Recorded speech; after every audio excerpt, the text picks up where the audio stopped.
Hello, everyone. Thank you for joining us tonight for another episode of Within the Cauldron, where secrets and mysteries lies within the cauldron. Tonight episode is going to be about a bunch of my friends. We're going to talk witchy talk um, tonight. So we are going to take any questions you have and answer them for you. Let me introduce this lovely ladies. First, my friend Wendy. Hi, Wendy. Hi. My sister Willow. Merry me. And my other sister Drew, and then Blessings. a good friend of mine that has been with me since the beginning of my path, my good friend Sky Cat. Hi. Hello. Marry me. So, who wants to start their first question tonight? Wendy, would you like to? Sure. Let me start us off by asking everyone like how they began their path, what brought them to this path. Do you want me to go first? Who wants to Sure. go first? Okay. So I'm turning 65. And when I was 17, turning 18, I found a Scott Cunningham book. And I read through it and I put it down and I kind of went on my way. And then I found some other books that really got me into the craft per se. Back in 91, I ran across in the town that I was living in a family of Stragas, and they were blood family Stragas. They allowed me to come to the meetings and learn, but there was a lot of stuff I couldn't be there for. But I learned so much from them that it really bounced my knowledge forward. So after that, I practiced and I practiced and I practiced, and I eventually started teaching, which I've been teaching now for over 30 some odd years. I taught Chris and Chrissy. Gosh, that was how I can't remember how long ago that was, back in 98, I think. Um, and I've been teaching ever since. And I still practice very hard. I don't coven, but I believe practice makes perfect, and we're never perfect, so we keep practicing. I would go next to follow that because, like Scott Cat said, she was one of our first teachers. We dabbled back when we was in late teens. 20s, we was trying to do everything on our own and like, are we doing this right or not? Question yourself, reading the books and stuff. And like, okay, this is how you do it. Until we found Scott Cat on a chat room called WBS Chat. And we just connected. She's the one that actually started us on the Strega path. And it's just been different uphills, downhills ever since. Um, so yeah, that's about how we got started. Nothing fantastic. Just it's always been with us. We just never open it up until later on in life. So how about you, Sherry? Well, I am what you would class as a natural witch. So I take the solitary and the eclectic side of witchcraft. I do have some beliefs in paganism and some beliefs in Wiccan, but I'm open to all types of spirituality in the craft. I came into the craft through my experiences of seeing spirits and fairies and stuff since I was 5 years old. And I have been educated and taught and learned everything through spirit energy and through nature and things like that. So I'm very, very much dedicated to nature and natural crafting.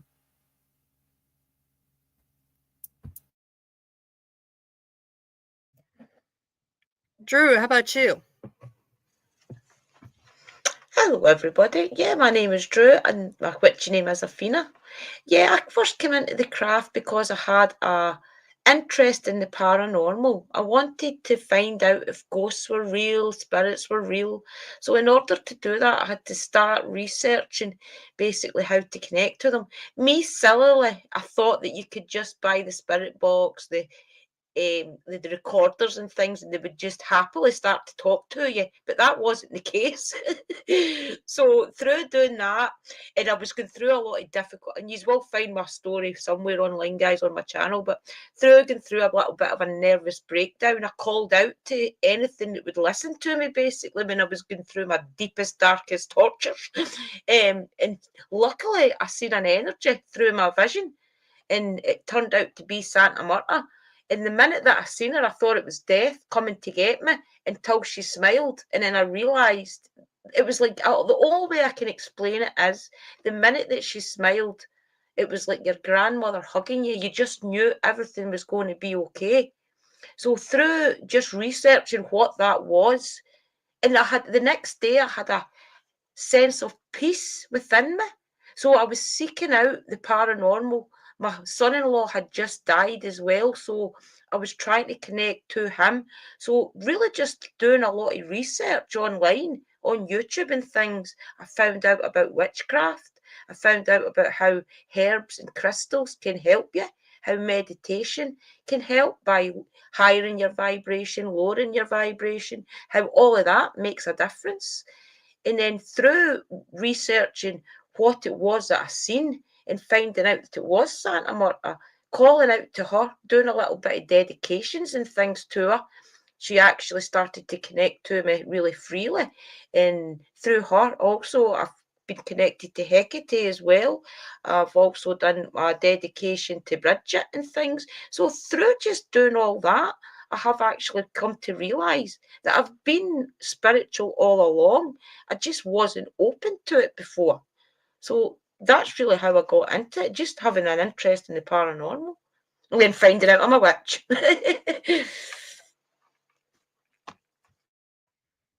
Well, Wendy, that leaves you. I guess it does.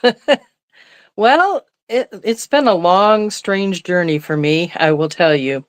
I was in my 20s, and I'm now going to be 65 myself this year. And I was kind of in an abusive relationship, and I just started writing down everything I believed. Then I met a group of spiritualists, and I started telling them, and they actually laughed because I told them that, oh, I have this new thing. Nobody else does this but me. And it was kind of funny because they kind of laughed, and I got insulted, and they pointed to some books. And I think Ed Fitch's, what is it, Magical Well, or I can't remember the exact name of it, was the first book that I read. And I was like, wow. And a good friend of mine connected me to a coven back east in Virginia, and I was in a Anglo-Saxon coven first. I've been in so many different traditions, it would make your head spin, to include Santeria. So, and Strega, and have been a third degree high priestess in an American tradition that celebrates or that honors the Indo-European folk traditions. Right now, I kind of took a sabbatical from coven work, and did a journey. What is that called? A pilgrimage, because I am a priestess of Anmorian. So I went to Ireland and did the whole cave and everything. And then, I just figured when I retire, I can dedicate more time to coven work and stuff again. It's just a lot of work and trying to work and getting older.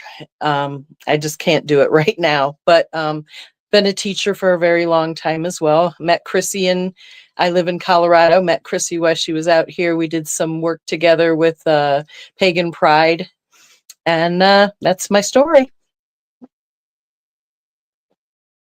I am, first of all, I just want to say, off topic, I am so blessed to have a dear friend like Scott Cat that, a teacher and a good friend, advisor, and everything for over 30 years.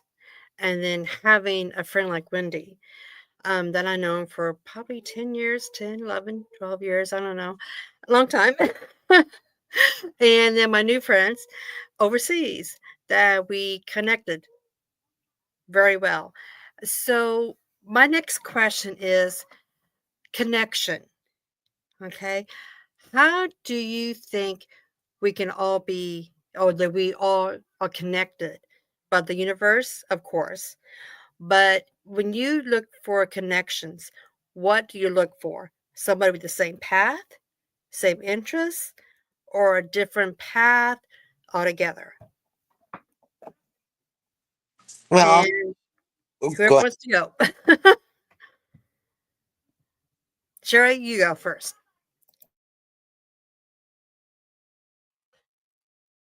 Well, for me, obviously, yeah, it is the universe. I find that my connections is also through Mother Earth, Mother Nature. I'm very connected to them.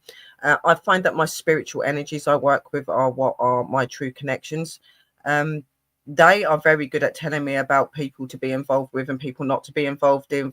What's beneficial to me, what isn't beneficial to me, and I also look for energies in people that I feel I've met before, people I feel I have seen in another time. I seem to always be able, I have these relationships with people that I can't explain, and I know that I've been with them in other lives, and then I'll start getting visions of other lives. I know that, like, for instance, my sister Drew, that me and her have been in a Celtic faith before in a past life, and we were blood sisters, and we found each other again in this life. And I found that all through a vision and through card readings and stuff like that, and just talking to the spirits. So for me, it is really about having that connection with someone. I'm not somebody that can just work with anyone. I'm very particular. Not particular in the way that I'm fussy. I'm particular because of my past and the things I've been through, and there's only certain energy that I look for, and a lot of them have to be like me. They have to be spiritual. They have to be connected to the craft. It's really important to me. So that's my ways of connecting and what I think is really important. Over to the next person.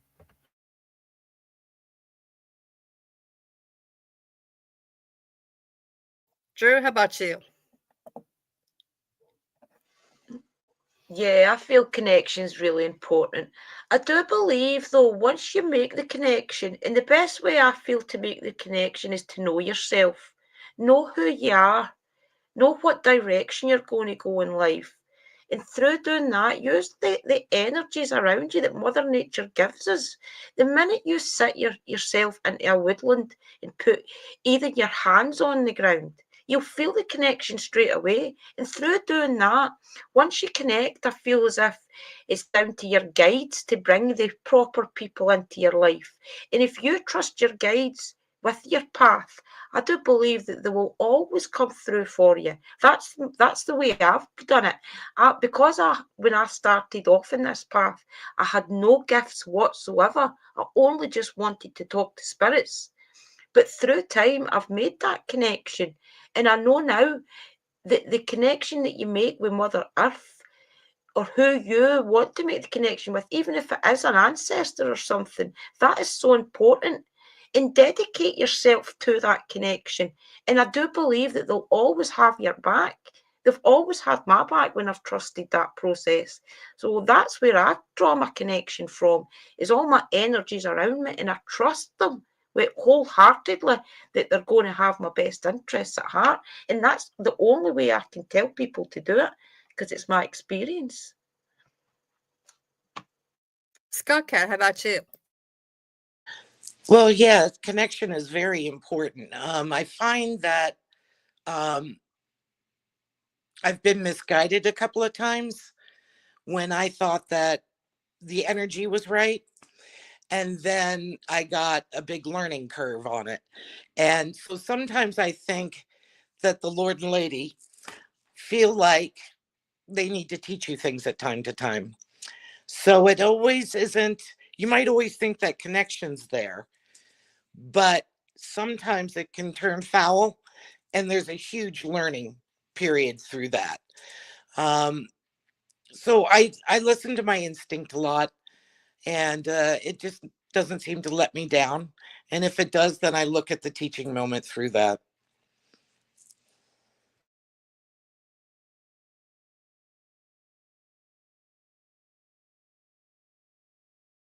Could I just say just one thing quickly to lovely Scott cat down there? I don't believe that like the energies ever really guide you in the wrong way. I think that sometimes the energies that bring things to you for a lesson, and so that you can become greater and wiser in yourself. So I don't believe that any situation we go through, whether it's good or bad, is for a wrong reason. It is a lesson. It is a way of teaching and learning us. So I just thought I'd throw that in there. Well, no, that was my point, is that, I found that teaching moment. I found that lesson. So it wasn't so bad. When you've had what you think is a really good friend and you find out they're not a good friend, and you're hurt and you're feeling bad about yourself and whatnot, I always go for that teaching moment. And that doesn't let me down. Mindy, I think we're back to you on your answer. Okay, well, of course, connection is really important, and there are many ways to connect. I mean, we're connecting right now, and I've had a chance to meet some very lovely people. I connect through, going out to, what do they call? Sometimes they're called moots, and sometimes they're called, gatherings, festivals. I've connected through what used to be Witch Box a long time ago. Many, many different ways of connecting with people. I think that people can be with you for a reason, for a season, or they can be there for a very long time.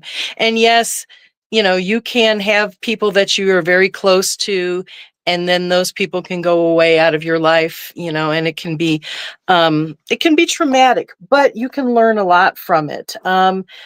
I listen to my guides, I meditate, um I talk to the goddess that I work with on a regular basis. And sometimes she just tells me, she's kind of blunt, and she just kind of tells me, deal with it and you'll figure it out. So sometimes we just stumble through things, and that's okay. Um, there are a lot of lessons in life. I think life is just one big lesson, and many lives are many lessons. So connection is important, and I'm always willing to connect. Um, and I agree that sometimes there are people that I can't work with, and I can't even tell you why.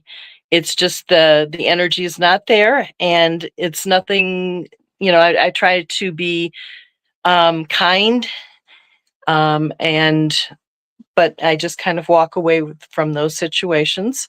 Um, I guess that's how I feel about it, is you can be with somebody for a reason, for a season, or for a lifetime.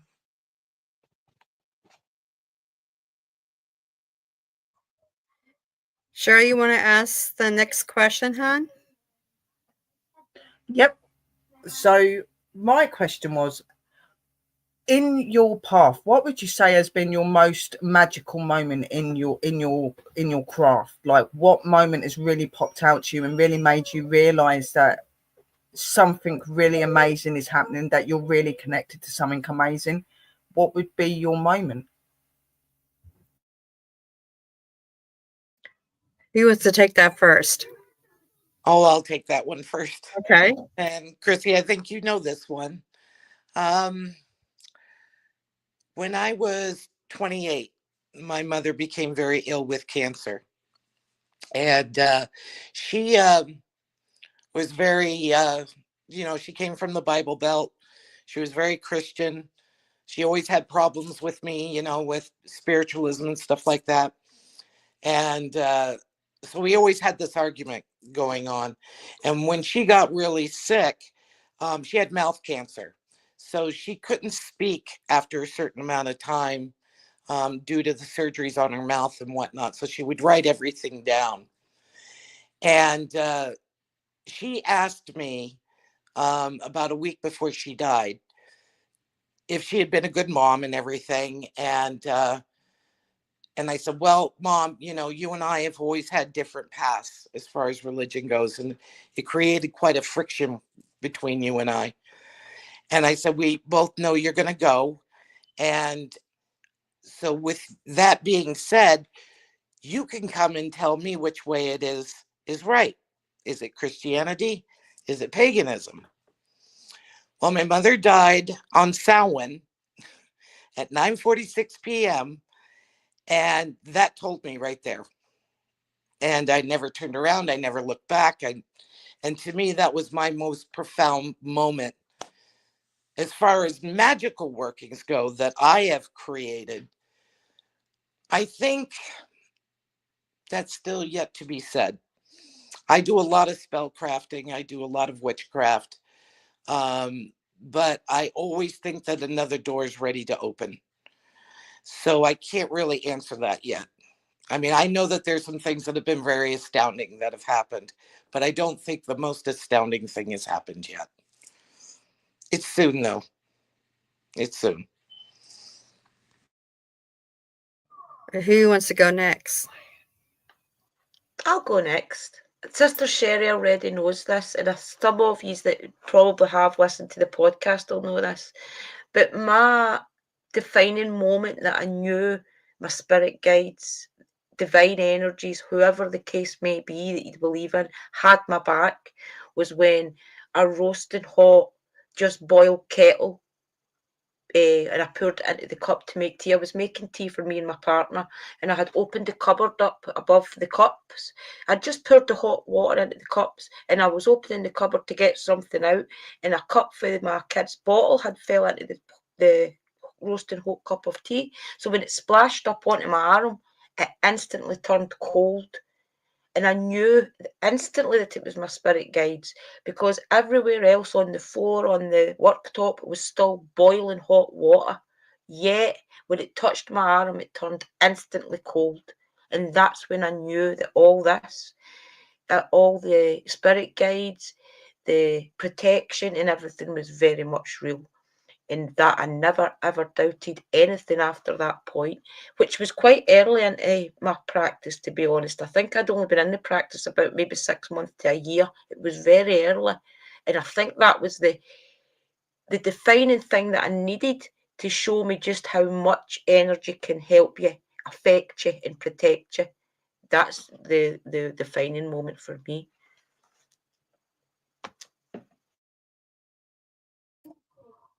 I guess I go next. So there's been a lot. Almost every year, something kind of reaffirms my faith and everything. Just recently, I think 2 months ago, and I think Sherry, you know which one I'm going to talk about probably. My youngest daughter was in an accident, a train accident. Things could have been much, much worse.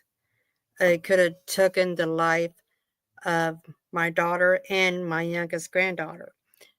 And the way that the Jeep looked, it was like, oh my God. It's like, my daughter says it's just like the goddess hands was right there, just kind of putting a wedge between everything. Um, that moment there kind of makes you like believe and affirm everything. Um, many of them, you know, when I have visions and they actually come true, and just like, oh my gosh. And it's just little things that people would say to me, um, like before the past or so. It's like I don't know them that well, but it's like they want to hold on to me to almost bless them, to say it's okay to go. So I mean, there's a lot of moments there, but I can't really pick just one. but there's a whole lot. And I love and cherish each one of them. I guess I'm next. I'm like you, Chrissy. I have so many defining moments. I can't pick just one.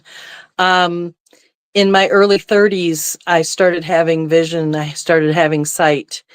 And I think that was one of the moments. The first time I drew down, and I truly drew down the goddess, um, was a very big defining moment for me. I remember tears in my eyes, and then I don't remember anything until I came back to myself in a ritual that I did with one of my high priests. And that was probably one of the big, intense moments of my life. And every time I draw down is an intense moment for me, a defining moment. But there have been so very many that just to pinpoint one is just very difficult.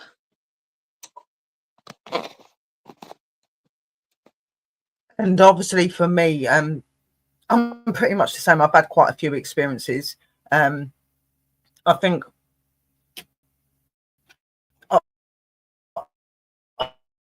I'll say them, but I'll say them really quickly.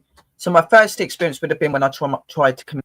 I was in a really dark place. I was going through a lot of really dark stuff, and I hadn't had a good life. And I remember trying to drown myself, and my spirit guide, my elemental aura, had called out to me through my son's voice, and it got me up out of the water. And she stood there. She goes, "That your life is too valuable. You can't do that to yourself." That was one of my one moments. Then my other one would be when I lost my mum 6 months ago. My mum died 6 months ago at the age of 59.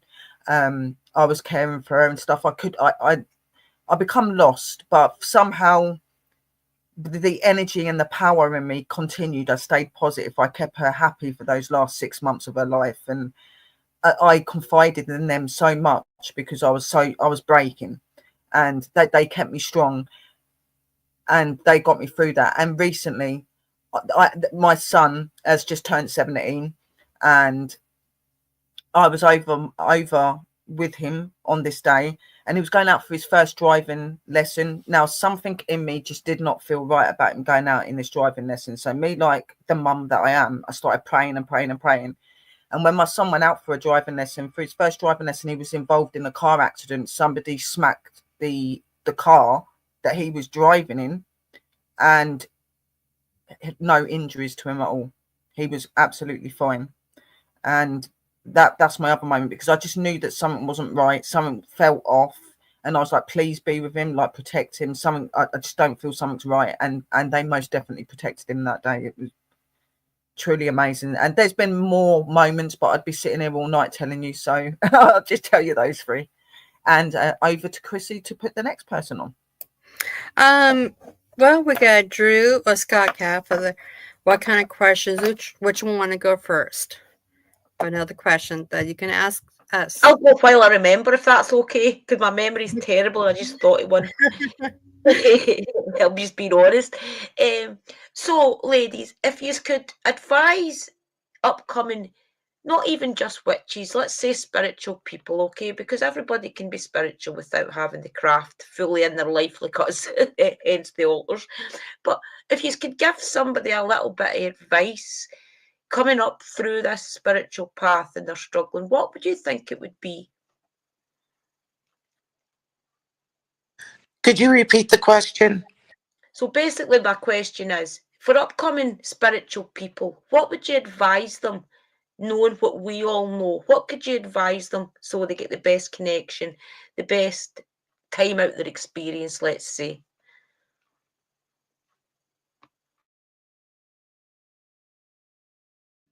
I Who can wants to go. go? Okay.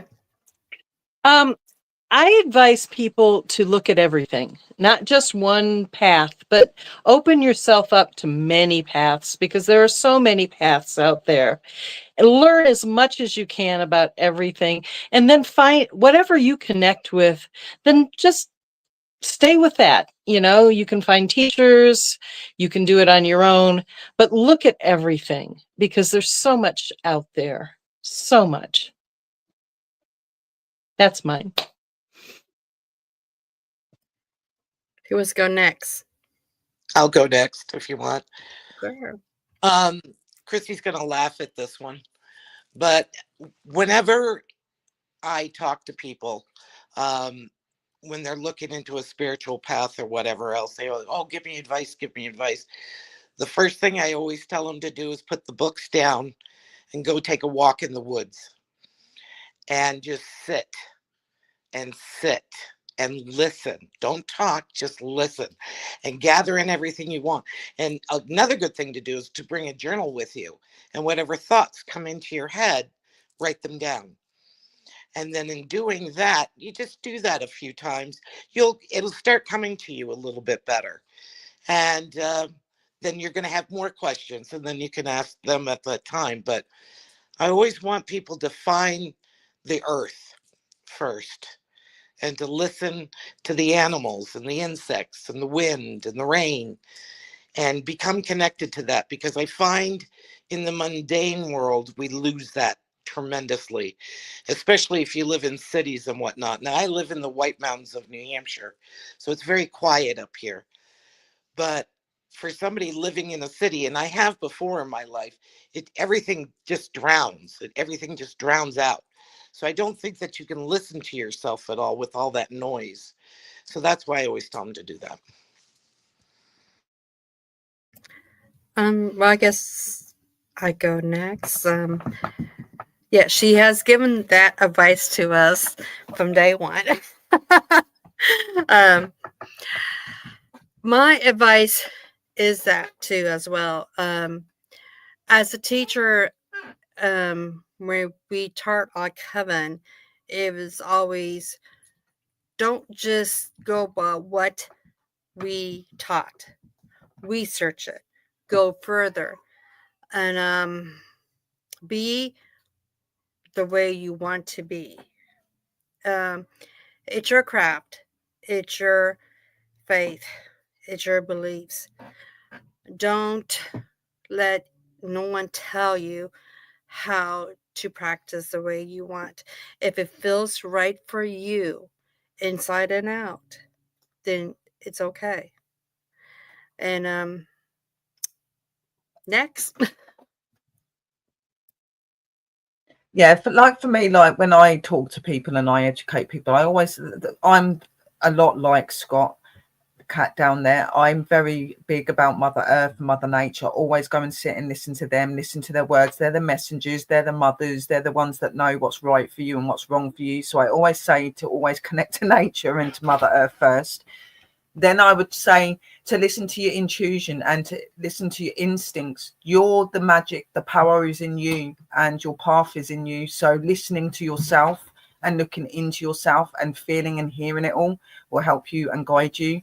And that doesn't just mean by sitting there and listening and opening your ears. It can be through dreams. It can be through so many different ways. And always journal down what you get, because there's always going to be an understanding and message in everything that you do. So just be yourselves, be comfortable, be open, and just be willing to learn and to be taught, because that's what they want you to do. Yes, I think all the advice. My that advice to these guys would be we exact same. Get out into nature, and if you can't take your shoes and socks off, put your hands on the ground. Even if it's only in your local swing park. But do it, because that is where you're going to build your most energy, is to ask. And even just talk to the goddess, which our class is the moon. Talk to her anytime you see her in the sky, because she's always listening. She's the battery to us all. That's my advice. And the sun as well. We can't forget the sun. Talk to him. He's always there to listen to. Yeah, absolutely. All the advice that we gave you is very good advice. Very good. Scott Cat, that leaves you this round on your question to us. Okay. So I get asked this question a lot, so I'm going to ask you guys this. How much do you practice within a month in the circle of a moon? How much do you actually work in your practice? I go since Chris is like over here going, oh my gosh, tell them the truth. Okay. We probably practice a lot more than probably a coven, because you have to remember we have a coven. So, and we have over 30 years with either with excuse me, with sister covens too as well. So when the coven first started, we practice every moon. We even practice the new moon, maiden moon, and crone moon, just to get everybody's feet wet to know what they're into, and everything.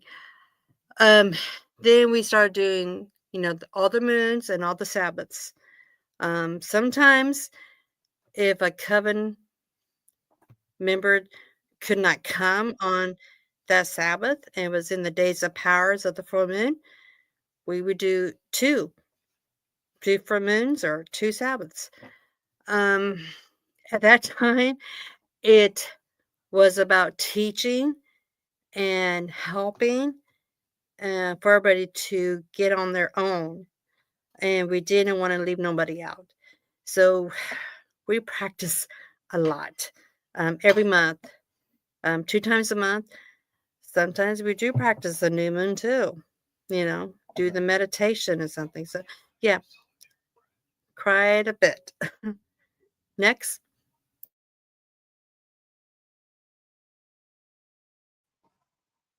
Well, for me, to be honest, I'm quite dedicated to my craft and stuff like that. So I will do like every moon that is possible. I'll even actually do the energy through the sun and stuff as well. So I do a lot of practices. I don't just work with the moon. I do the practices with the sun.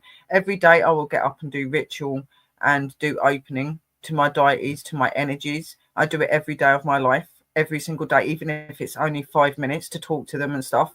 But my full moons, my Sabbaths and that to me are really important. That is a time to show love and dedication to your deities. It's also a time to manifest energy for yourself and for others. So I find that really important. So the Sabbaths and all of the moons to me are really important. And anybody in the witchcraft knows that on certain moons and certain times of that year, magic is more powerful. So that's why I use the elements all the time, because there's power in all moon phases as far as I'm concerned, and in every Sabbath and in everyday life if you got that love and that passion. So that's mine. Me, guys, I'm a great believer in just talking to the goddess when the time you see her in the sky. I work till 10 o'clock at night, so I love that walk home from my work until my home, because it's only like a 2-minute walk. But where I walk, I can see the goddess in the sky, and that is my powerful connection. I always speak to the goddess every single night. When I can, I light up a full altar to dedicate myself to her. But most of the time, I'll just do every affirmation in the morning. I'll say my thank yous every morning. When I wake up, I will say my thank yous before I go to sleep. I try and always light an altar up every day. Sometimes, if I've not got the time to sit with a candle, I'll light it up quickly. Or sometimes I've even seen me just light my lighter just for that flame. And it's only just to put the power out to the energies to say thank you. Welcome them into your life. Every day try and do something is my advice, because that's what I do. If I can't light an altar up or a candle up, even just saying it into yourself is just as powerful. That connection is within you, so you don't have to go as far as lighting altars and things up, full rituals, full dedications every day. As long as you're paying homage every morning and every night, and it can be just as easily as saying, thank you, Goddess, for the power that you entail in me every day in life. Things like that, that connection is what they're looking for. So that's what I do, guys. I do a full altar when I can. Every season, I try and change my altar up.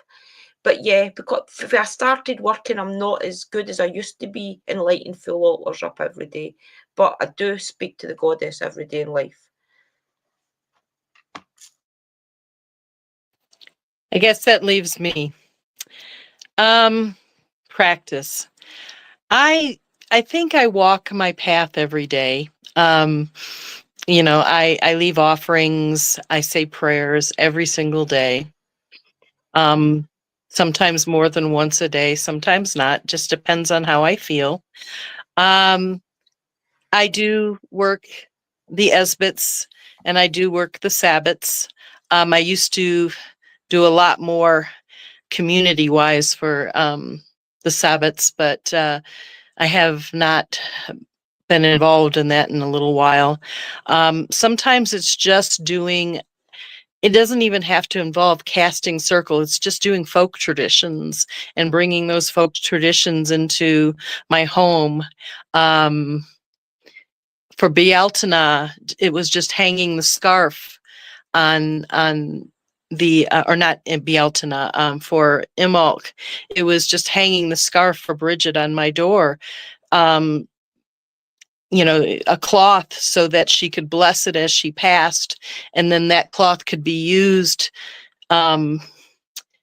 It's used for healing. So if you have a headache, you dip your cloth into some water, or you just lay it on a part of your body that's injured, and it helps heal. So I try to, even if I don't have a group of people to practice with, I try to do some of the folk traditions, some of the things that I have brought into my life, um, you know, over the many, many years. So I think the one thing that I miss is doing dark moon with other people. I really love doing the dark moon and the dark moon energies. And I really regret not doing that as much as I used to. I do magic almost every single day. Um, you know, but I do have a period of time that I don't work magic in as well, for my tradition. So if it's, as long as it's in that period, I do what's called a year spell, and that kind of falls along with that. So I think I practice every single day, in some way, some form. And that's how I do. That's how I work it. Yeah, I'm kind of like that. I do things all throughout the day and push out healing and things. So I think that we're always in our workings, guys. That's the way I see it. Is we're always working. We're always pushing out something to somebody. See, I do a lot of kitchen witchery, so there isn't a meal that leaves my kitchen without some type of spell in it. And so I do practice every single day. We just had a blood moon eclipse here, and that was incredible. So putting tools out, moon water out, etc., and just bathing yourself in the moon is really fantastic to do. But I do Espits and Sabbats, but I don't coven. So it's a solitary type thing. Unless I have a student that wants to do something, then I'm all for it. But yeah, every day, every day. Yeah, it's when you when you come to your faith, it's 24/7 for me. Morning, noon, and night. Get up, affirmations, devotions. Afternoon, my husband and I try to take out an hour or two, doing something crafty, whether it's reading, meditating, um, meditation mostly, he says. At nighttime, same thing. We do something. So yeah, it is a 24/7 path that you can be on if you want to. Not everybody does 24/7. I know that, but it doesn't take much to do at least 30 minutes a day for doing something. Who wants the next question? Would be Wendy. Do you want to say a question? I've been trying to think of a question, and I think I've come up with one. Do you feel that you are polytheistic or duotheistic in your beliefs?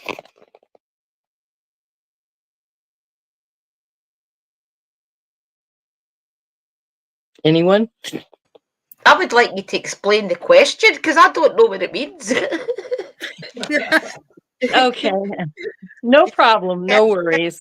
It's a mouthful, I know. So polytheistic means that you believe then in many gods and many goddesses, that they're individual beings.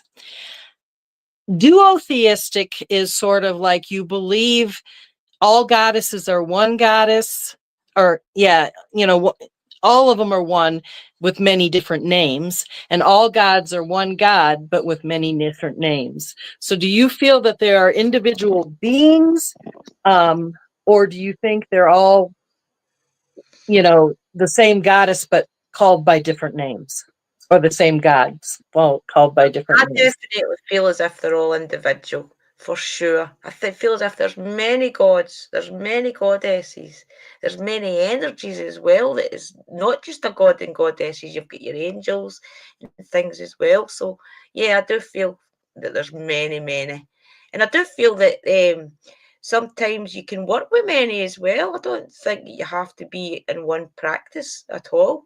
I think that you can have many practices as long as you keep them separate.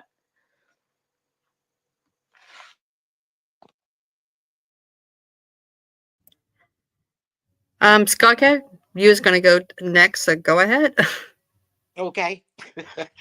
I come with a pantheist type of view where there is one god and one goddess. However, with that being said, I believe that a lot of goddesses have aspects of other goddesses. So, depending upon what you're calling in for energy, one goddess, like some of the Celtic goddesses, the Morgan, I feel that they can have different aspects. Although she has three sides, I feel like they can be all pulled in, not separately. Does that make sense to you? So I don't think that polytheism is my route. I think it's more of a pantheistic type of route. I guess I go. Um, you know, I even say polytheist because I have like two beliefs on this, like God and goddess. I like to make sure there's a God and goddess for each ritual that I do.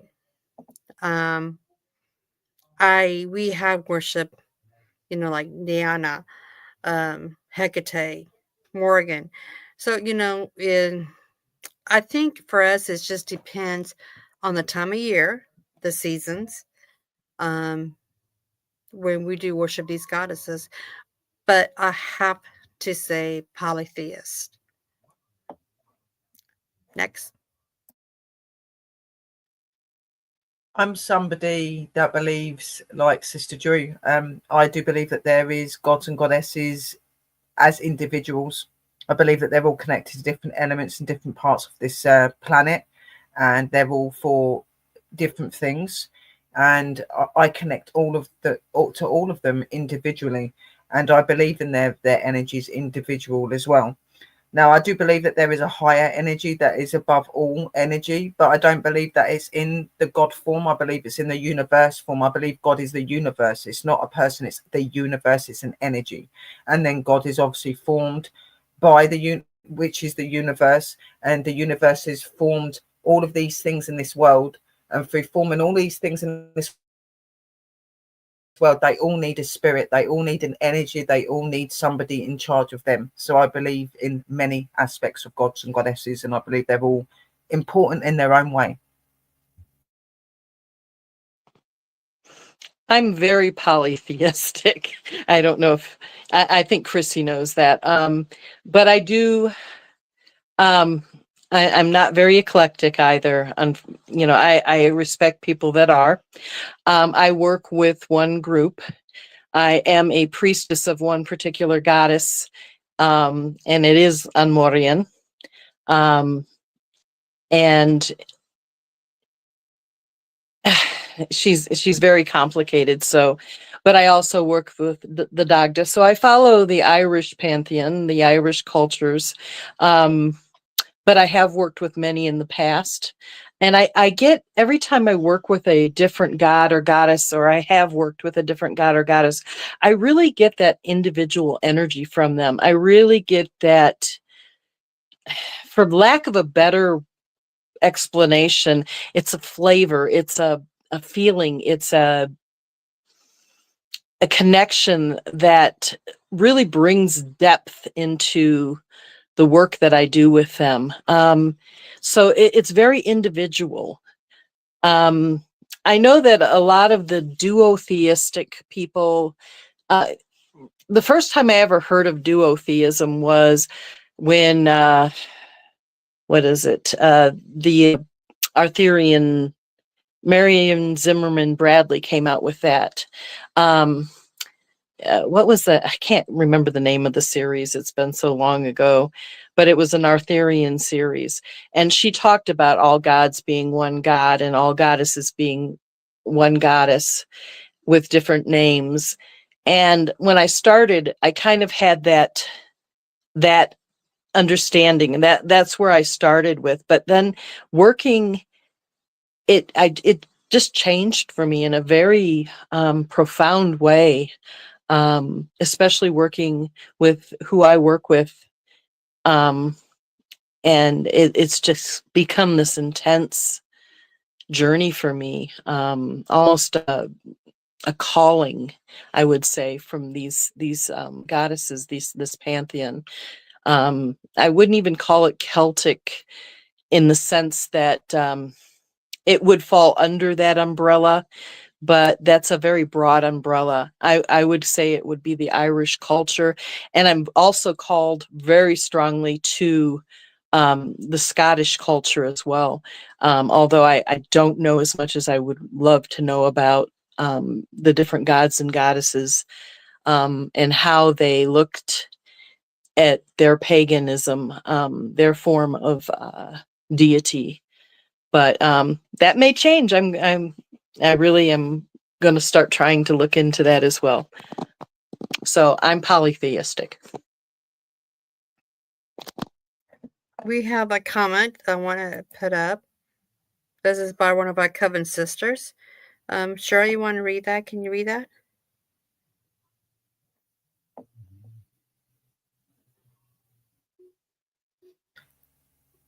I'm polytheistic, but when working solo, usually address the god and goddess in general. This is mainly because I haven't felt drawn to any specific deity yet. And, and that's okay. You know, of course she is a student of one of our sister covens, so I'm sure the Nico probably taught her that too as well. But yeah, just because let's say if I worship Diana, I don't expect none of my students to worship Diana unless they want to. When we dedicate and initiate, we do in their path who they want. Which kind of leads us to the next question. For dedications and initiations, do you guys actually believe that they should be or not? And I would go to Scott Cat for the I knew you were going to pick me. Let's see, how many of those have I done with you? I truly believe in dedications and initiations for one profound reason. When somebody goes through that, it becomes very powerful. And it isn't just that, you're looking at a book and it says to do yada, yada, yada, and you do that and you put the book down and think you've gone somewhere. I think that when you tell yourself and a high priestess or a high priest together, whichever, when you go through a full dedication or initiation, it, the rising of the energy and the knowledge that comes in and just the ceremonial just puts it up there so much that, you know, it becomes profound in your life. It means something. And so I'm a big proponent on that. I am. Can I jump in here real quick? Yes, you can. All right. I agree. I agree like 100%. I agree that dedications and initiations are very profound. And I believe that you can be dedicated into more than one tradition and initiated into more than one tradition. However, I think there is an opening. While I believe you can be dedicated, you can self-dedicate. And there's where I may differ from somebody. I do not believe you can be self-initiated. I believe that initiation opens you up in such a way, it's almost like a rebirth. You see things very differently after that. It gives you so much when you are initiated. It really does. And the way you're initiated can be very profound. There are so many different ways and through so many different traditions. So people will have different experiences, but I think what I found is that I have never heard anybody who has had an initiation ever come out and say, that was just yeah, it was cool. They've always said, wow, I've never experienced anything like that. And especially when you've gone through it with a coven. I don't know how to put it into words any more than that. I believe that dedications have a time limit on them. You know, you can be dedicated. Well, not really, but you can carry that dedication on. And dedication is kind of learning of whether or not you want to have initiation. But initiation is a rebirth. It is being brought into a spiritual path in a very divine way, if that makes sense.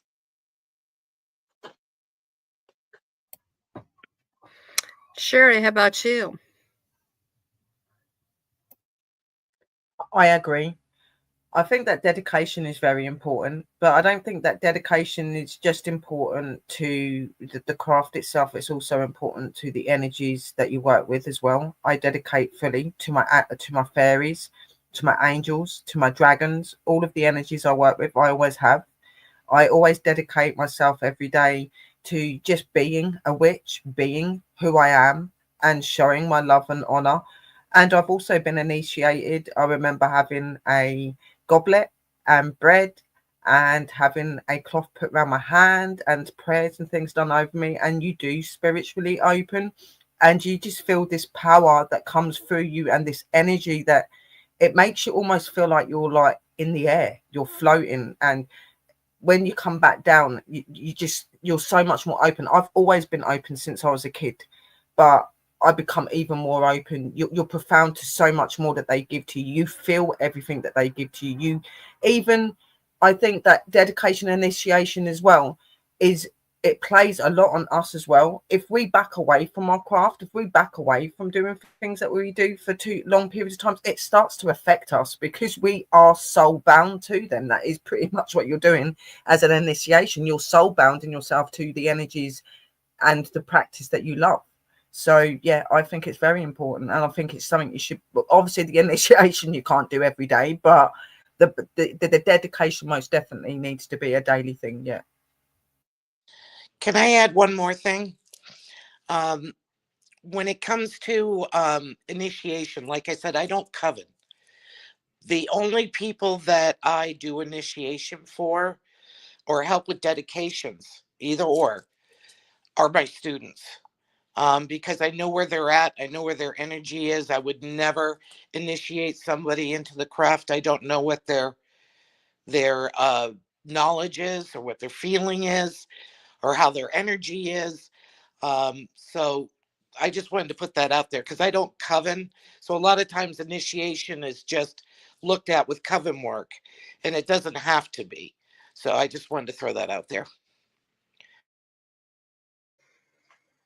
For me, guys, I feel that that's the most important part, is your dedication and your honouring them and things. For me right now, if I didn't have that dedication and that honour that I've already done for them and dedicated myself to them, right now, because I'm so busy working things and I've not got the time to do the full altars, the full dedications that I would normally do every day, that weighs with them. They know how busy I am right now, and they also know that I'm doing my best. So that connection that I've already built up, because I have done the honourings to them, I have dedicated myself to Bridget and things. Hecate is my main deity. That's the one that I work with every day. That's the one that I call out to when I need workings and things done, when I need healing and things done. So that if I didn't have that dedication in that already knowing that they've got my back and things, I wouldn't be in the craft at all. So that dedication that you show them when you initially start to know who they are, you know their history, you know what they do offer you and what they do, because some of the goddesses are for all different reasons. Persephone gets things done fast because she's the deity of horses and things, for example. If you want something done really quick, work with her. But they've all got all their own different personalities that you dedicate to and also work with. So if you didn't have that, times like this that I'm going through where I can't do as much as I really would like to do, it pulls weight with them, you know. So yeah, definitely the connection is most important, in the dedications and things that you do every day. You're saying thank yous, you're everything like that. The saying thank you and being appreciative is the most connection that's important, I feel.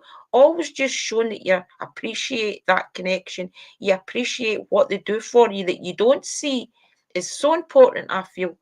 And yeah, definitely try and do it every day if you can. Every day when I wake up, I say thank you for just being awake, just being here another day on earth.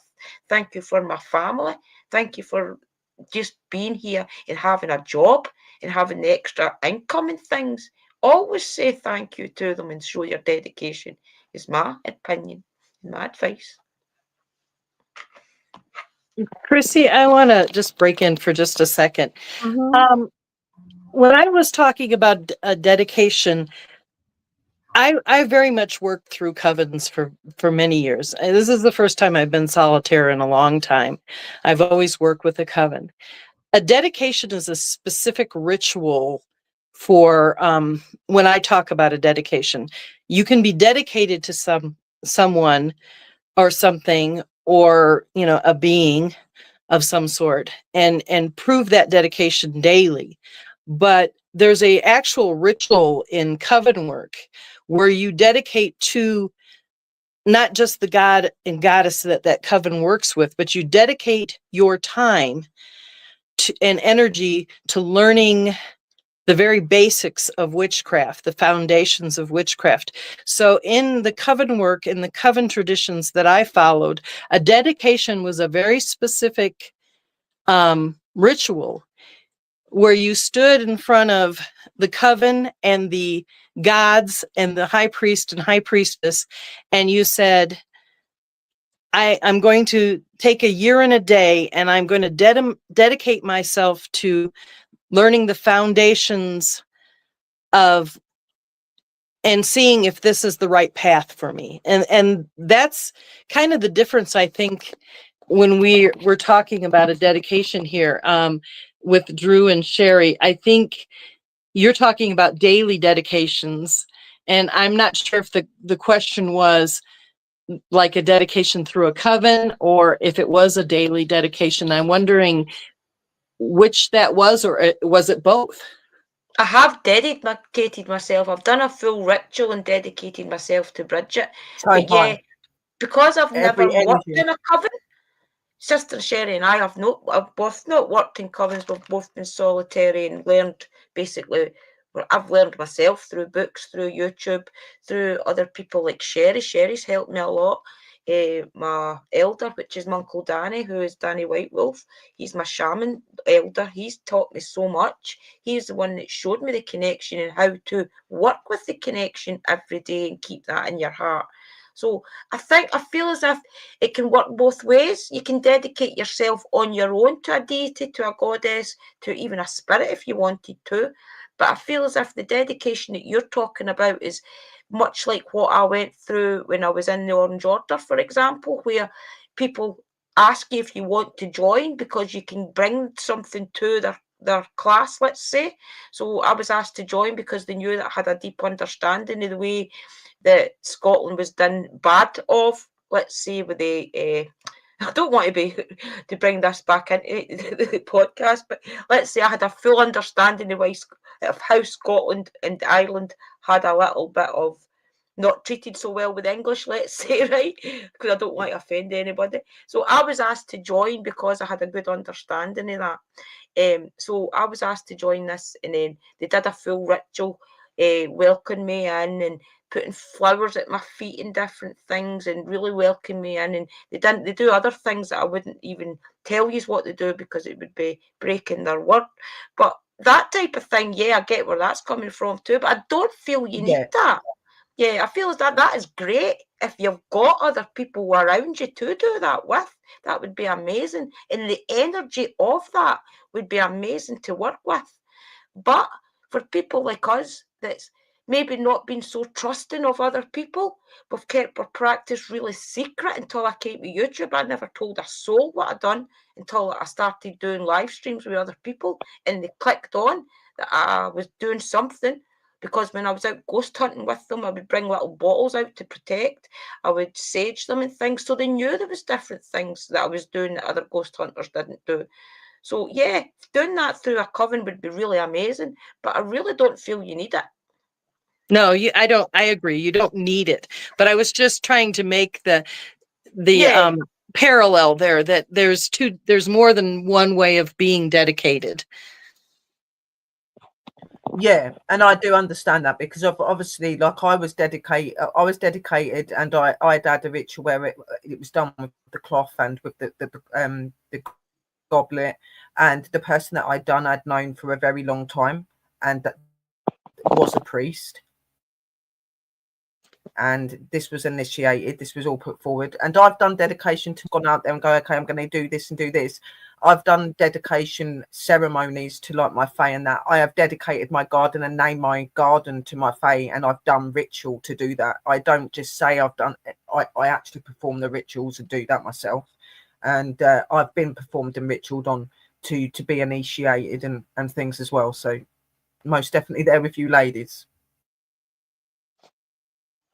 I would love to experience it. I think it would be amazing to have other people to do what we do with and take the walks in the woods and do all the fire rituals and things. It would be absolutely amazing. But I'm in a small Scottish town, and to be honest, I think I'm the only witch for about 20 miles. So it would be really hard, but I would love to do it. It would be absolutely amazing. I did do a kind of thing though. We went to Glastonbury, Sister Kerry and I, who is from Wales, and we went to Glastonbury when it was Lammas. So at the Chalice Well, which is it's connected to Avalon.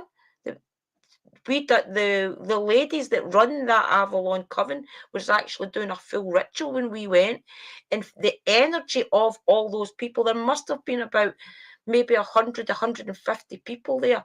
That was so powerful. You could feel the ground vibrate. So to do that with a full coven sisters that you were connected to already, the energy would be absolutely amazing.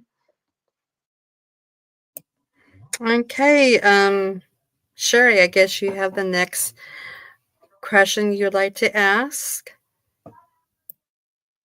I am just trying to get one in my head.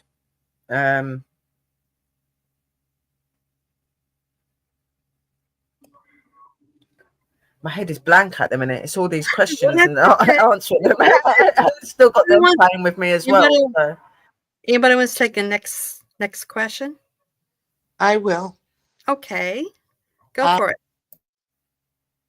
Do you all keep a book of shadows or grimoire?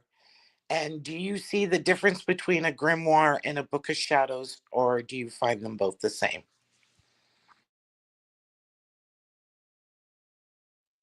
I can talk on that. So it's kind of a little bit of semantics there with grimoires and Book of Shadows. I think it just depends on your magical path, whether you call it a grimoire or a Book of Shadows. Now, I break it down even to more than that. I have a Book of Shadows and a Book of Light. My Book of Shadows usually has spell works and different things like that. Sometimes what you would call shadow work. But it has a lot of that sort of thing in there. And then my Book of Light is my rituals. I keep copies of all, of rituals. I have my rituals, kind of the basics, the meat of the rituals written down, and I keep that. I keep a copy of the rituals for each Sabbat, the basic Esbit, and all of those things in my Book of Light. In my Book of Shadows, however, I keep my rituals for initiations and my dedications in my Book of Shadows, because that is an inner or deep working, per se, and very much based on some individual things. I can't really get into the depth of it, because I do have, in the tradition that I follow, there are some things that aren't, spoken out about, because that would be another subject to talk about. But so I have a Book of Shadows and a Book of Lights, and I think a grimoire would probably fall into maybe a Book of Shadows more than a Book of Lights. That's it. Who's next? I guess. Well, I guess I would go then. Okay. Uh, we do have a Book of Shadows, which we would also call a Book of Ways, which mostly has our lessons in them that we have learned, rituals that we have learned, different knickknacks and everything.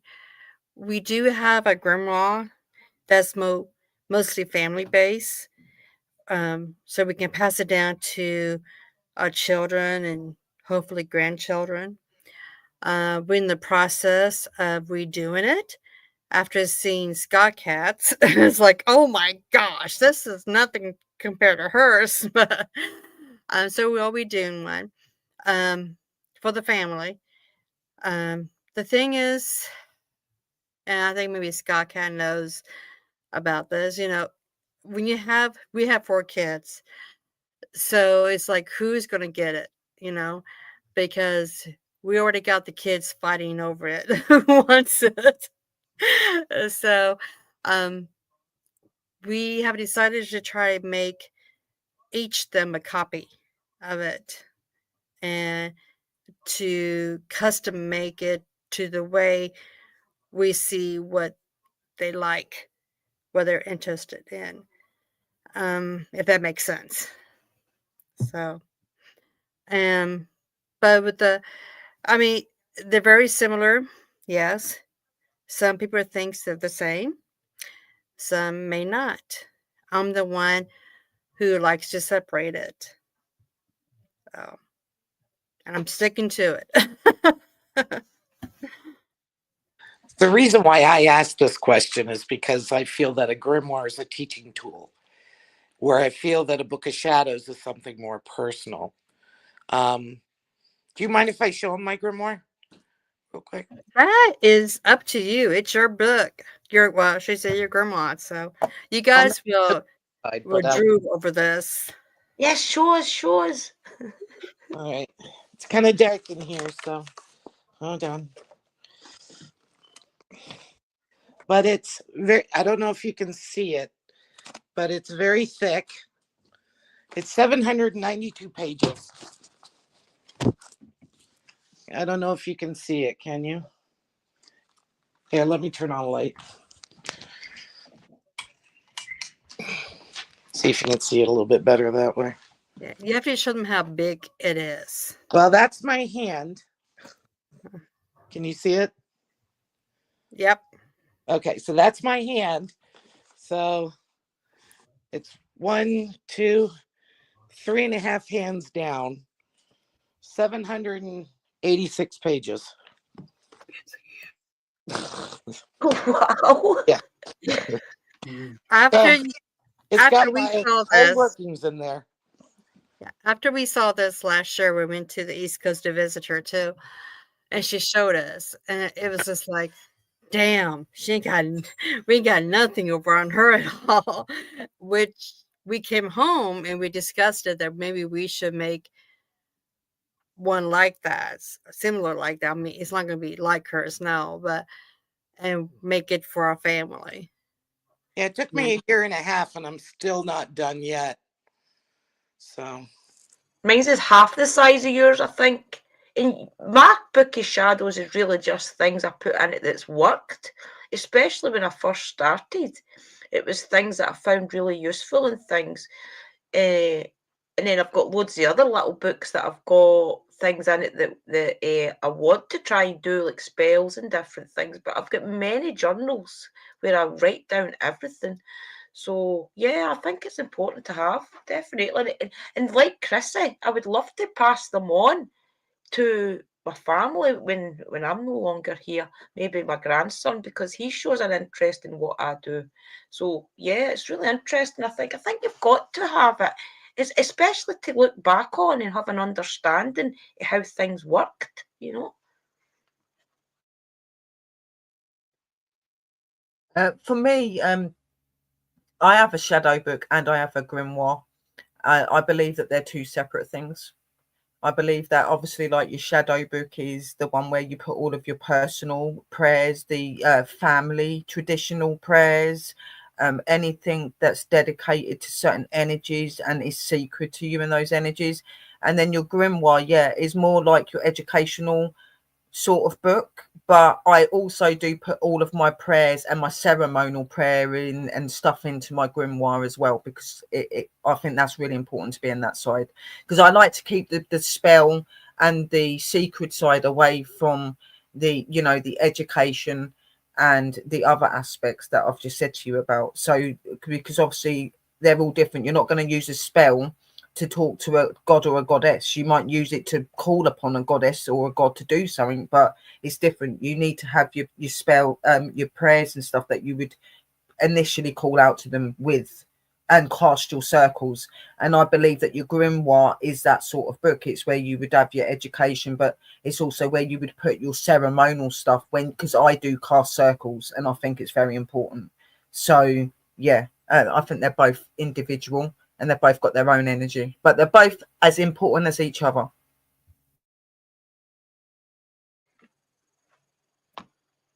I couldn't more. Drew, do you have a question for anybody? I would just like to ask some of you ladies, Sherry and I are also paranormal investigators. I would like to get your opinion on, even maybe just a little bit of advice on how the best way moving forward to connection to the spirits that you feel are important, if to connect to actual spirits, taking deities and things out the equation, spirits around you. Is there any advice you would like to give paranormal investigators that's also in the craft? I'll take that one. I used to work for Jason Hawes and Grant Wilson. They were the Ghost Hunters taps. I don't know if they have that in Scotland and Ireland, but I used to work for them. Yeah, we And, do. and so the investigations got quite intense. I was the only witch. Um, what I always did was I always cleansed myself really well before I went in anywhere. And then I would do a meditation, because the meditation would help bring the spirits to me. I found the cleansing was for me and them. And I would always cleanse again when I left too. But I always found that meditation really helped before I walked into a building or a cemetery or someplace that they were. So I would suggest maybe taking the time to do that, cleansing yourself, then doing a meditation and opening up. It helps to open up the third eye there. Maybe you might be able to see them better, or they might find you more friendlier to come and talk to. Yeah, definitely agree. Yeah, I totally agree, because we haven't been on a lot, but just a few. And yeah, meditation, protection, cleansing, meditation, protection, definitely. Before and even afterwards, cleanse yourself afterwards too, as well. It doesn't hurt. Um, it's just if you are trying to, because I know I was just at the Lizzie boarding house last October on our trip, and I know that my son, who has so much faith in me, uh, always like, Mom, can you hear this? Can you feel this and stuff? He goes, I don't feel anything. I don't hear anything. Which my daughter-in-law is just like, oh, I feel something. Oh, somebody touched me and everything. And then you kind of get a chain reaction of everybody else doing it. So that's where people are skeptic of, are they really feeling something? Is somebody really touching them? Or is it in their head? And when we went downstairs in the basement, they had like a seance room you can go in, and other rooms. And the guide took us to this guide took us to the seance room, and he didn't really do a seance. He just talked to the spirits, and you have the spirit box and everything. And wasn't really getting much. I know my daughter-in-law's daughter got touched, and you can see somebody pulling her hair because she was right next to me. So she went up to my son. They went to the next room with the guy. I stayed behind. The reason I stayed behind, because something was telling me to stay behind with the spirit box. And I didn't really for sure what to say, because I'm not an investigator or anything. I was just saying, hey, how you guys doing? And so what's been happening? And plain as day, I have a man's voice that says, you're rich. I go, yep. Well, you release us. We want to go. We want to leave. And I'm just like, did you say that? And I'm like, I really, I don't think I'm supposed to release you. You don't know really for sure what to do, because you're not there as an investigator. You're there of, touring the plays and get the oohs and ahs and, everything. And it was really emotional for me, because it's like I was caught of what should I do and everything.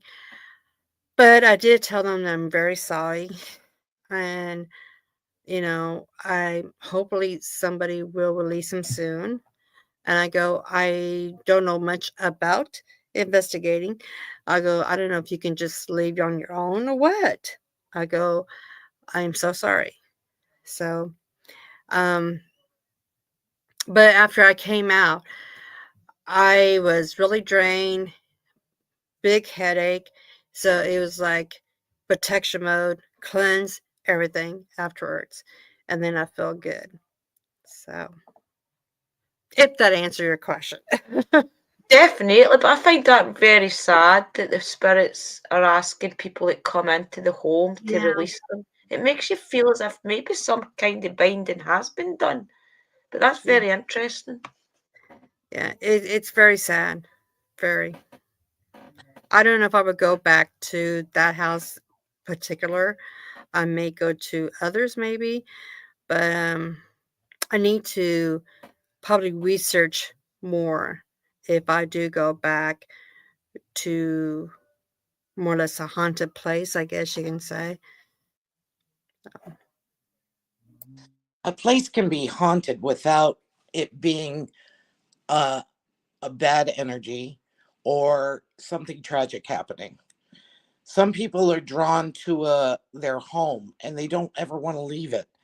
It's not necessarily meaning that they've had a bad time there. Memories. So that's a big misnomer for a lot of people. I have run into more friendly, I guess you could say friendly ghosts than I have ever evil ones. And a lot of them just want their story told. They're just trying so hard because their plane of existence, while similar to ours, the energy is different. So for them to cross that plane so that we can either see them or hear them or anything in between, it becomes, oh, what's the best way to put this? Okay, so children, they pick up on energies really easily. And it's because they don't have all the clouding of society and everything else. They don't already have impressions. So children will see a ghost, very easily. I live in a 132-year-old Victorian home that has had a lot of history to it. And we have ghosts here, but none of them are bad. None of them, ever. None of them have been bad. And you see them every once in a while, and they kind of go in and out of the plane. It's like they want to talk to you, but their energy can't stay the same for that length of time. So you think that you're going to get in touch with them, and then you don't. It's not always them. Sometimes it's just the energy just isn't moving right. So keep trying it in that respect as well. Yeah, I found that's why you've got to higher your vibration and lower your vibration, because when I first started in all of this, that was my goal, was to talk to the spirits. And every research I done brought me straight back to meditation and learning how to lower my vibration to speak to certain energies and raising my vibration as well. So yeah, it makes sense. Yeah. For me, like like raising your energy, meditation most definitely is very important in communicating with the spirit, and it also keeps you protected and safe as well, and it keeps them protected and safe. So cleansing and blessing before you go, when you come back, ritual baths, anything like that will help you to be protected, but also help you to open. Another thing that I always say as well, especially if you're coming into this paranormal field, patience and time. It takes time for them to communicate with you. They're in a different realm from you. Even though they're here, they're in a different energy. So sometimes it can take longer for them to communicate with you and to gain their energy to do so. So patience is really key as well if you're going to be wanting to communicate with them, because you might not get anything straight away. And just making sure that you look into materials and things that you can get that can specifically help you. So like taking things like crystals and stuff. Crystal is a natural energy. Some crystals have the beneficial side of them where they can actually connect you to energy and help you to open to energy as well. So even looking into tools and things that you can use and use safely. So that's my advice to you. Another thing too is be careful what you ask. So many times people will ask the wrong thing, and Yeah, it turns them respect. off. So when you're talking to us, I want to hear your story. I've heard of this history. Could you set me right on it? Things like that. Make it positive, positive, positive, not negative. Because you know what? When I go, if somebody wants to talk to me and it's all negative, I ain't going to talk to them.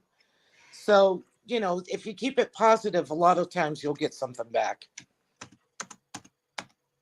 Yeah, But yeah, I no, definitely feel that. And the reason that I connected so good to Mr. Mackenzie in Greyfriars, which is the famous ghost, ghost, well, that's a famous ghost, but it's a famous great cemetery in Scotland, was because I told him that I didn't want to know about the negative stuff he done. I wanted to know. I said, this is my exact words to him. I said, Mr. Mackenzie, you didn't get the status in life being bad.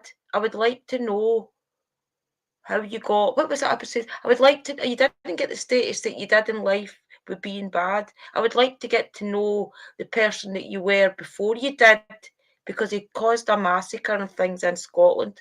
I wanted to get to know him as a person, not what he done for the king. And I think he really appreciated that, because I didn't want to know all the rubbish stuff about him, attacking people and why he was angry and things, the usual questions that everybody else asks him. I wanted to know who he was as a person before he was the king's lackey, you know. So I think he appreciated that. And then anytime I call upon him, I usually hear his voice. And I know his voice because he's got a really deep Scottish voice. So yeah, I feel as if that's really important, is it being is. personable with them. It is time and respect and time. Like there's certain things that just some things you don't go asking spirits, like how did you die? How did this happen to you? How did it's not, that's a personal thing. If they want to talk to you about it, they will.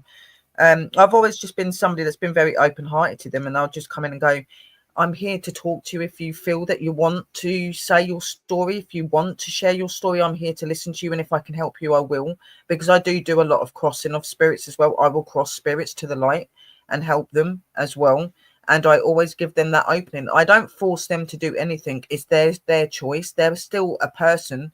They're just on the other side, and I don't think you should treat them any different just because they've not got a physical body. They're still a person in my eyes. So, And you always have to remember too that history is always written by winners, not the losers. So their story could, that you know of, could be completely wrong. And that has happened many, many times where, something's written down about them that had nothing to do with them whatsoever. So always keep that in mind. History is guilty of that. Look at the famous one in America. What was it? The Bobby Mackey's. The history of that was totally wrong that they first brought out. And it's amazing. The story now is amazing. It brings a lot of answers to the questions that people did used to ask and get answers for. It was a totally wrong history. Wendy, you're quiet. What do you what kind of advice would you give? Well, I shield myself pretty heavily when I know I'm going to go in, just because ever since I was very young, I have seen and heard spirits. And I've had some experiences that were very profound. I also saw spirit leaving bodies as well when I was younger, and I was discouraged from that, and I pushed myself away from doing that as well. My profession is, I'm a nurse, and I've seen a lot of spirits, and I've seen a lot of things that people may or may have not seen in their lifetime. But I shield myself. I've noticed that sometimes they can cling to you, because especially if they're recently departed, because they're trying to hold on to that energy of life. So I agree with mostly everything. I can't think of something that I don't agree with that has been said.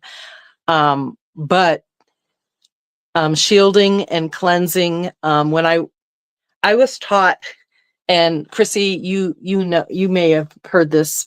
Raven Grimassi used to teach that when you would come out of a cemetery, you make sure you clean your feet or you clean your shoes or whatever, so you're not carrying energy with you. My experience is they try sometimes to hold on to that life energy that you have. And not all ghosts had a good life or a bad life. They're all individuals. I agree that some of them are not stuck, but some of them cling to places that were very meaningful. I've had, if you ever get out to Arizona, there's a little town called Bisbee, Arizona. That place is incredible with ghosts. Incredible. I walked into that town and I almost was bowled over just coming into the town itself. They're just incredible places everywhere that you go, you know, and they can be in the strangest, most remote, unheard of places that you'll have your deepest experiences. So always go in with an open mind, but always shield. Definitely. We have a comment from Bill. I think this is so sweet. You ladies are incredible. Much respect and support and love to you all ladies. Thank you so much, Bill. Um, you Yes, are thank you. amazing. You're amazing to be here. Anyone else has a question? If not, I do, but I want to give time for anybody else to have one. No? Okay. What would you advise someone if they're brand new at the craft and they would ask you, should I stay in their broom closet or should I just be out and open? What would you suggest? Anybody who wants to? Yeah. My advice is you're your own person. If you don't feel comfortable with being out straight away, then you don't have to be. You can do that within yourself. But I believe that when you come into a craft like this, in the end, you want to be known for what you do because it's such a magical practice. So maybe at first build yourself up, get the confidence in yourself, then maybe think about bringing yourself out and telling the people that are most closest to you and that you know you can trust.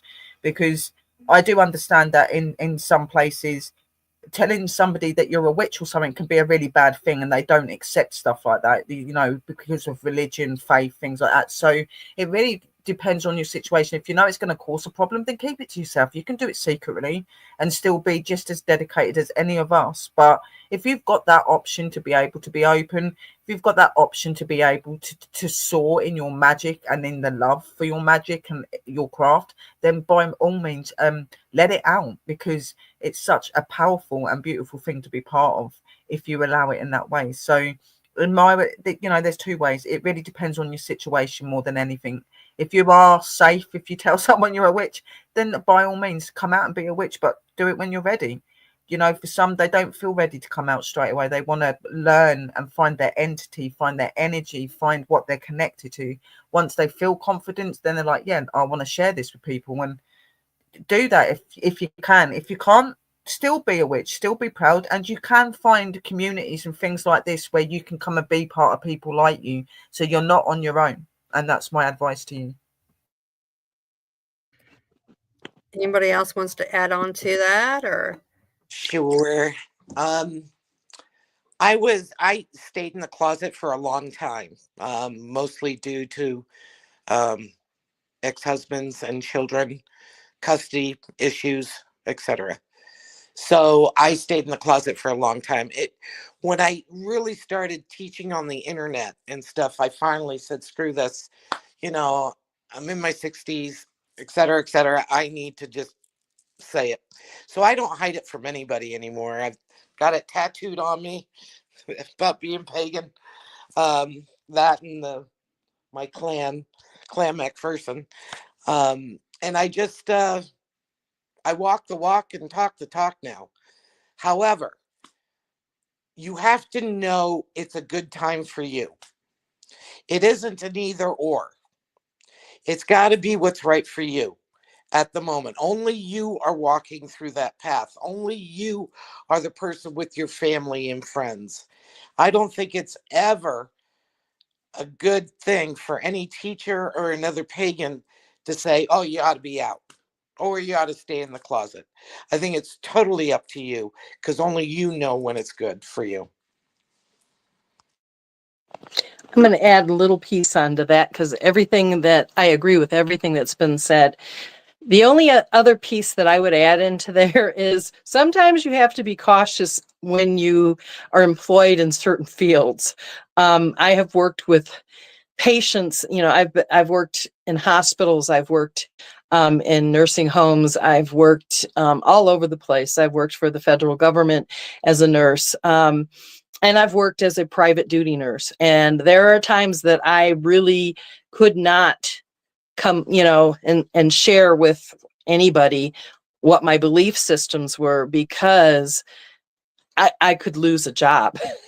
You know, if they found out I wasn't Christian or I wasn't this or that, you know, the fact that I'm pagan and I'm a witch really would affect my job. So I would say that there are times it is appropriate to kind of stay in that closet because you know, it could cost you your employment.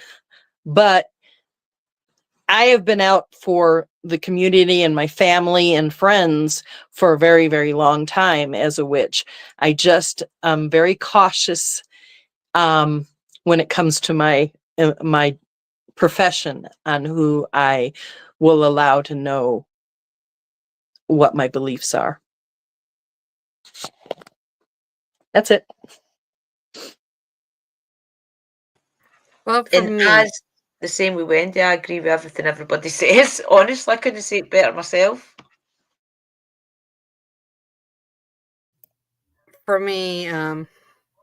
Okay, so I really, I really wasn't in the broom closet, only around my in-laws in a way.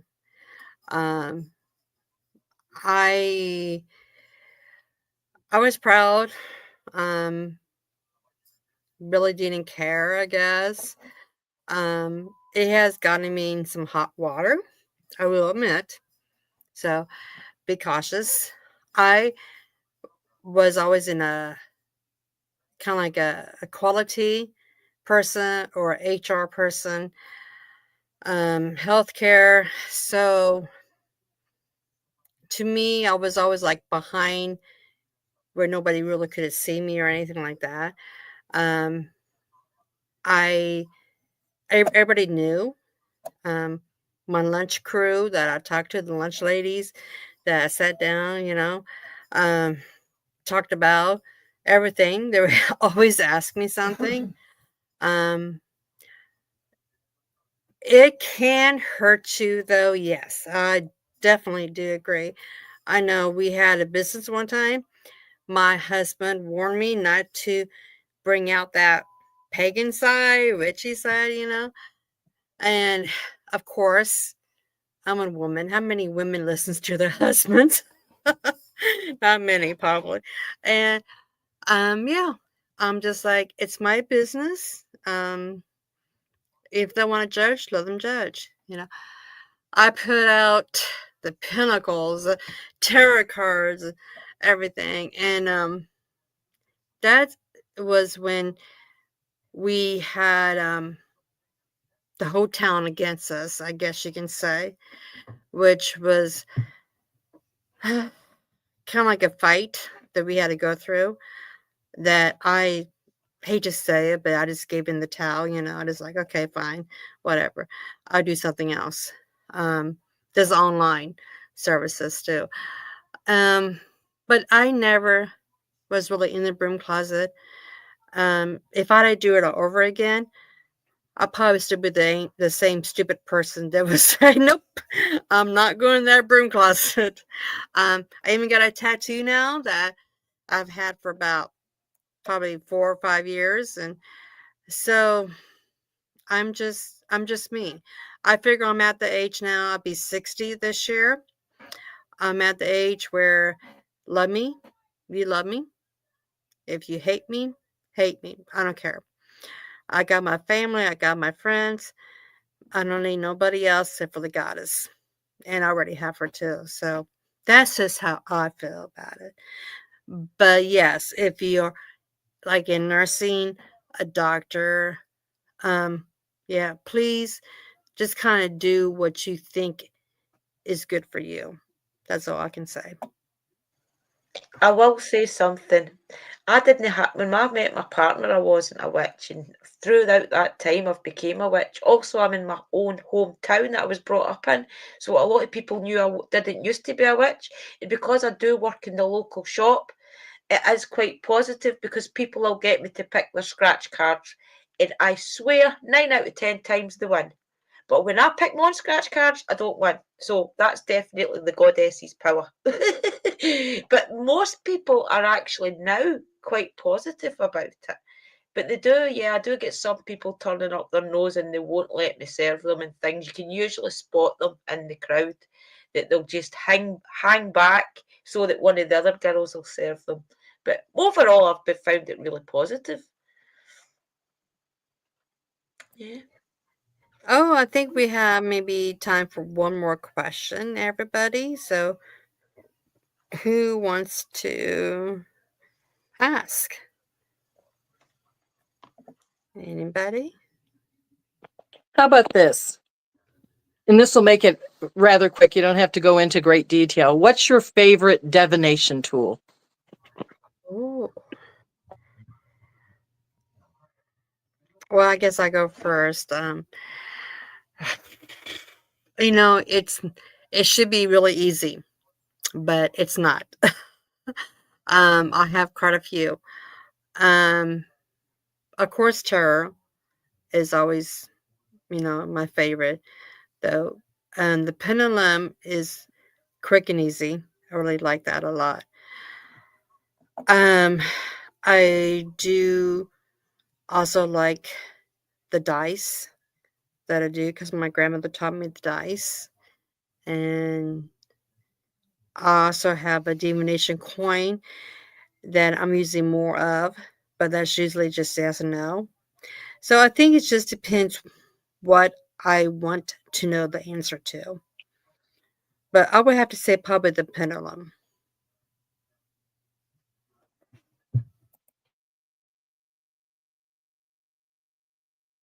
For me,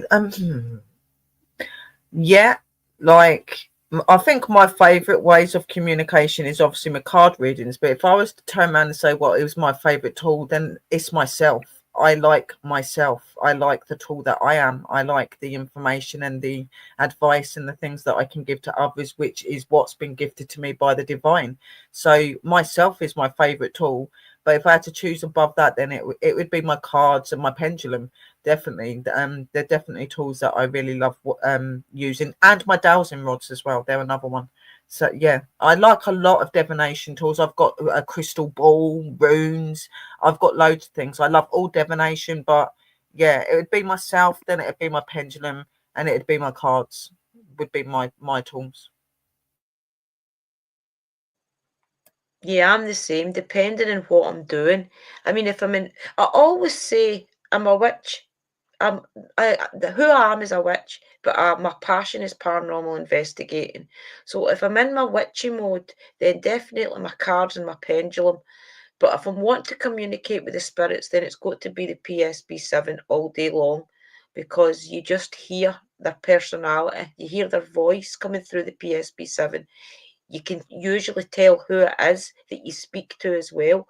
So definitely for divination with the energies to help people, it's got to be the tarot and the oracle cards.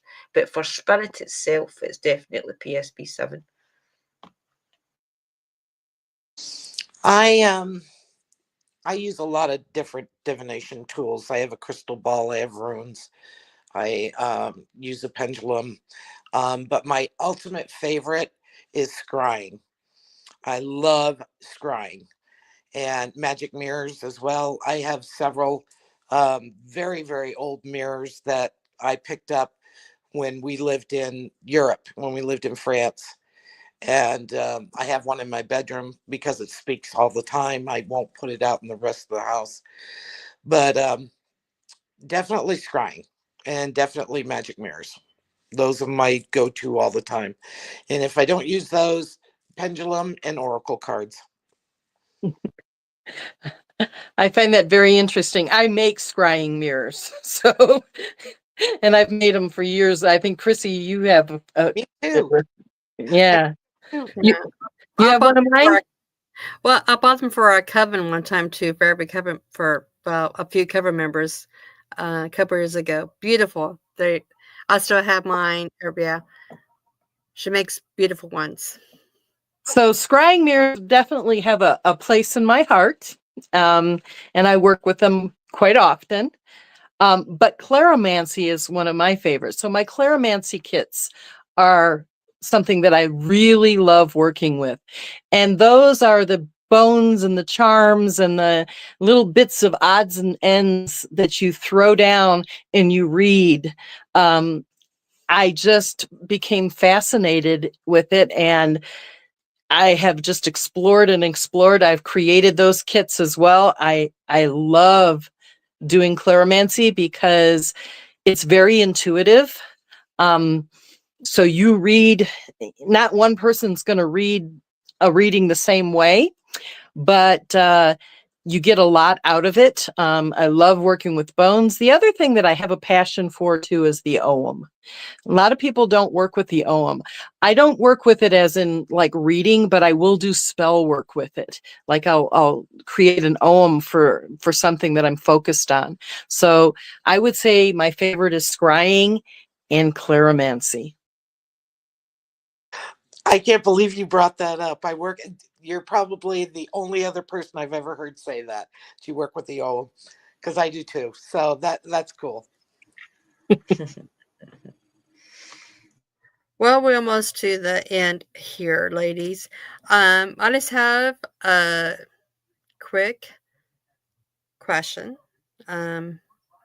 Just something, what advice would you wish you knew now or knew back when you first started that you know now?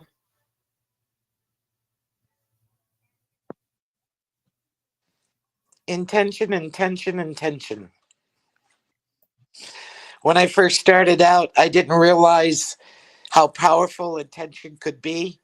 I know now, but 47 years ago, I didn't know. I'm going to add to that. Don't make open-ended contracts with deity. Yeah, I would definitely say that. Let me think. Finding the right energy to work with you and your personality is important, because you don't want to pick a deity or something that's got more expectations than you can live up to. Some of the deities and the goddesses are quite demanding. So definitely don't pick somebody that is really high maintenance, you know. I don't want to call out any deities because the few of them might be listening. So don't work with anybody that's high maintenance. Try and work with somebody that's an easy going, especially to start with. You know, that's my advice as well. Yeah, pick somebody easy. For me, definitely the intention and words. All of that is a powerful connection and is the thing that makes all things happen. If you don't have the intentions and you don't have the words, even if it's inside you, then nothing is going to happen. So, like Scott Cat down there, when I first started out years ago, I didn't quite realize just how powerful my mind and my mouth could be when I say certain things. And I have certainly over the time learned that. So yeah, they would probably be that. Everything else, I think I've learned the way that I'm supposed to learn. I've learned the way that they want me to learn. So there isn't really a lot that I would say that I'd want to change apart from them two things that I would have been aware of. That I'd have been fine. I find that when you learn intention, you become more bold as a person anyway. Yeah, for Oh, I sure. Yeah, think you do. You kind of the stand up more filter like, stops. It I know stops. what I'm doing. Yeah. I just know. Yeah. It's like a knowing. Yeah, words is everything. Keywords, intention. Don't hurry. Take your time. Be patient. And always And say hard to none is key. yes, And Yeah, enjoy it. remember that. Enjoy it. Your yes, craft is not meant to be something that drains you. Your craft is meant to be something that you enjoy and you have passion and love for. So mhm, always make sure that it's enjoyable, but it's Yeah, to the standard that your diet is and your energy are happy. Always mhm, enjoy your craft. yeah, mhm. definitely. I agree with that. Baby steps. Always take baby steps, because a lot Right. of times people get into the craft and they go, "Oh, that spell didn't work," or "Oh, this didn't work." Baby steps all the Yes. way. It'll work when it's ready When to it's work meant for to you. work. Yeah, Do the work. Exactly. Do the work. Exactly. Don't Practice, run practice, before you practice. can walk. Don't Yeah. run before you can walk. Yeah. There. Well, I just want to thank you everybody for coming on. Thank for the audience for listening in and everything. Next podcast is going to be Thursday with publisher of Today's Witch magazine and Cover Bridges LLC for book publisher. And Friday, Sister Sherry and I are going to interview a UK coven, Coven of Gaia. So kind of excited for that. Yeah, that's cool. Please watch Sherry on Mondays and Drew on Tuesdays, right, hon? yeah. On Tuesdays. Together we are the mystics that share education, truth to everybody out there. So please subscribe to our channel. Go to Willows and also Drew. And just stay put. And we're out. Bye, Never everybody. mind. Merry Blessings, parting. guys. Merry meet again.